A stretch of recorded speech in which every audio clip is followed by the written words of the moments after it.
Netflix has made a move. We had been talking about Netflix because we were curious. We're like, all right, so many companies have said, hey, we're not going to sell anything new in Russia. Apple said we're not going to sell anything new in Russia. IKEA said we're going to close the stores in Russia. The shipping company said we're not going to go to Russia. But we were curious because once Microsoft got involved, they said we're not selling any more Xboxes in Russia. Like services. Exactly. The services would be very irritating if you're trying to apply pressure. And so we wondered, would Microsoft shut down its gaming services? Now, I don't believe they've made an announcement on that, but Netflix has kind of gotten ahead of it. And they have canceled all subscriptions in Russia. And here's how they're going to do it. So immediately, effective immediately. And by the way, they have 1 million subscribers in Russia. It's not nothing. It's not zero. So this can represent a fairly decent recurring revenue for Netflix. So effective immediately, nobody new in Russia can sign up for Netflix. And I was like, well, that's not that big of a deal. Whatever. You shut down signups for a little while. But then here's the key.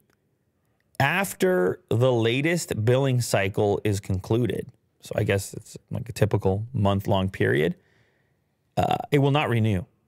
Every single subscription will be canceled at that moment, and Netflix will cease to exist in Russia, which is kind of a weird... Can you still download some episodes and use the app, or is the service just out? I don't think you can log in. You can't even open that. No, I think it's over, man. I think it's completely over. Whew. Now, I mean, Netflix has a ton of subscribers around the world. I don't think even 1 million represents an enormous percentage for them.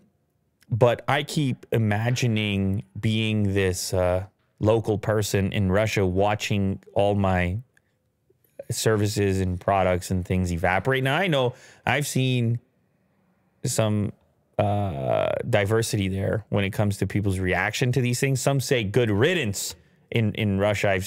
I saw one guy taking a hammer to an iPad, like, get out of my country, your stuff sucks anyway. Okay. No, I'm serious. But then I'm sure there's other people that are really lamenting. All right, were you suggested this channel as well? Yes. Okay, this channel has blown up as people in the West have attempted to gain insight into day-to-day life in Russia. And this channel talks about gas prices and grocery prices and does conversions. And it is just it's being suggested to everyone. The channel name is called Dan Shikos. Yeah, and by the way, this is not the only one. This genre of channel is exploding right now as people want to gain insight into day-to-day life in Russia. Rightfully so. Here's the description. He says, we are a typical Russian family. We went to the grocery store to buy groceries for a month. At the same time, we will show the prices for products in Russia after the imposition of sanctions against Russia. And we will also tell you how much the total amount of this purchase came out to. And then they do the conversions in this content as well, so that you get a better idea of like what it would be in USD. And assuming that they do this over time, you'll be able to track increases in prices as sanctions take time to make their way down to the grocery store level. One thing that was mentioned in one of the videos at the supermarket was the prices of seeds, as people in Russia farming are predicting potential downsides of sanctions and maybe even food shortages and want to take more control. So they were talking about buying seeds.